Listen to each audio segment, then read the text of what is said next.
Robert Nozick developed something called the tale of the slave. It's very brief, goes through 9 quick stages. Nozick invites you to imagine yourself as the slave in the story. Stage 1 is that you are indeed a slave subject to a brutal master who forces you to work for him and who beats you arbitrarily. In the second stage, the master lightens up a bit, and he beats you only for breaking the rules, and he even grants you some free time. In the third stage, we add the additional dimension that you are one of a group of slaves subject to this master. And this master, based on principles that are acceptable to all of you, decides how goods will be allocated among you. In the fourth stage, you even get some time off. You have to work for the master for only 3 days per week. The other 4 days are your own.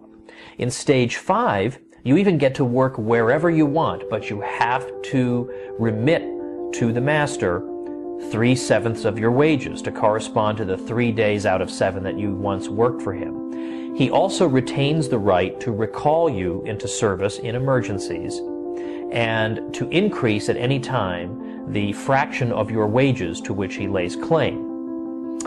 Then, in stage 6, everyone, all let's say 10,000 slaves, except you, are granted the right to vote. So they get to decide what is allowed and what is not allowed. They get to decide what fraction of your wages will be taken away and what outlets the money will be spent on. In stage 7, you still don't have the right to vote, but you are allowed to try to persuade those who can vote to exercise their powers in a particular way. In stage 8, you are granted the right to vote, but only to break a tie. You write down your vote, and if a tie should occur, your vote is opened up and recorded. No tie has ever occurred.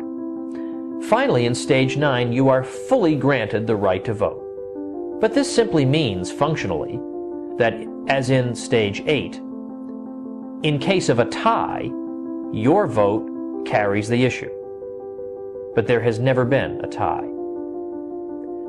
Nozick's question is this: at what stage between 1 and 9 did this become something other than the tale of a slave?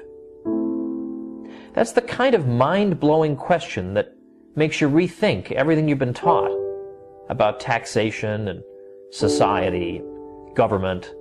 It's the kind of thing that makes you skeptical of government propaganda from that moment on. And that's precisely why Nozick's question is never asked.